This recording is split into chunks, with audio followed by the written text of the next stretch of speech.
Sup, my dudes?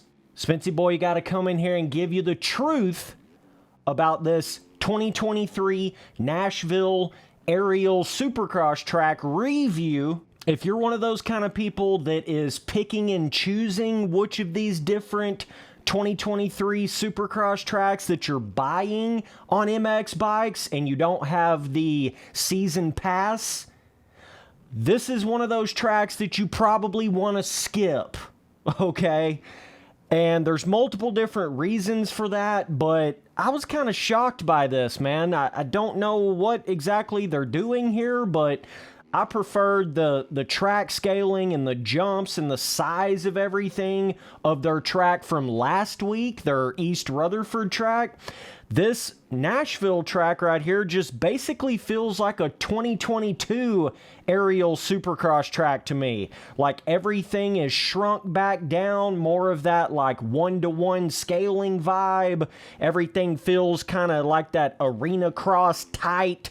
You know, everything's just tiny, corners are tight. I don't know, it definitely gave me more of that arena crossy kind of feel than supercross feeling. And the jumps just felt like they were made for like a 65 or something like that. That's basically what it felt like to me. But I thought that a lot of the other 2023 Supercross tracks were more like that bigger type scaling that made them feel different than the 2022 tracks. I thought that's what most of them were, so I don't really know what caused them to decide to make this Nashville track back to that like super small tight scaling like the 2022 tracks. I don't really know why they chose to do that, but this ain't it. Aerial, StoneRider, whoever the hell made this track, this ain't it, bro. I feel like this is just too small, too one-to-one scaling. This literally feels like actually one-to-one scaling like Supercross track to me. And I just don't feel like it fits the gameplay of the game as good as the scaling like they had last week on their East Rutherford track. But, it's a tricky balance because you're always trying to get that where you've got the challenge where it's like you got to be on the gas out of the corners to hit the jumps. So you don't want to have the scaling too big, but you also don't want to have it too small. There's a very fine line in there. I normally like to call it, whether you're talking about MX Sim or MX bikes, anywhere between that like 1.3 to 1 or 1.5 to 1 scaling, you know what I'm saying? Something like that. If you ever literally try to make it like 1-to-1 scaling, it just never seems to really feel that good. It always seems to feel like you're riding on something that's like way too built around the track map, or it's way too like replicated, you know what I'm saying? And of course that's the point of this shit, but it's also a video game. You also have to make it work for the gameplay of the game and having 22 dudes on the gate and on the track. I feel like this track would have been really chaotic in the pro racing on it. There is some challenge to the track. There is, and there's one inside rut. There's like a couple spots you can try to separate yourself just a little bit, but for the most part, it's just like you just feel like you're barely jumping anywhere. You feel like you're it's like you're on like some sort of a, arena cross, fair cross, something that was made more for like a size of like a 125 bike or something. When you're on a 450, you just feel like you're on something that's way too big for the track, but there is like a little triple you can hit out of the corner on top of the tabletop, on off in the back section. It's a little bit tricky. You just got to make sure you're in low enough of a gear.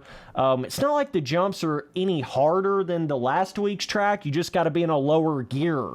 That's basically all it is. But yeah, I just wanted to say that I definitely prefer that bigger scaling, that more open, even though you got a lot more room to hit the jumps in the corners and stuff, which makes that easier in a certain sense. I still prefer that because it just feels like it fits the game better to me. I don't know. Definitely let me know down in the comments what you guys thought about this Nashville track on bikes, but this is one of the little more shittier ones, I would say, for sure. Especially if I can't really tell any difference between this kind of a track and a lot of those 2022 tracks that I rode on.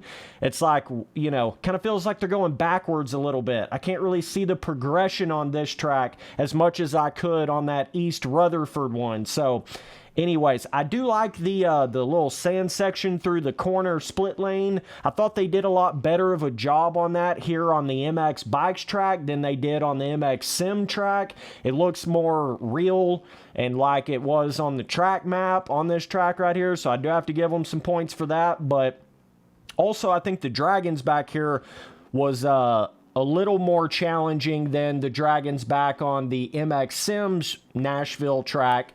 This one, you got to actually think a little bit about what you're doing. You got to lean back a little bit, and I kind of do that little lean back, lean forward, and it seems to get me right up over that Dragon's back. But the little, like, quad over the tabletop after the Supercross triple, you guys know what section I'm talking about.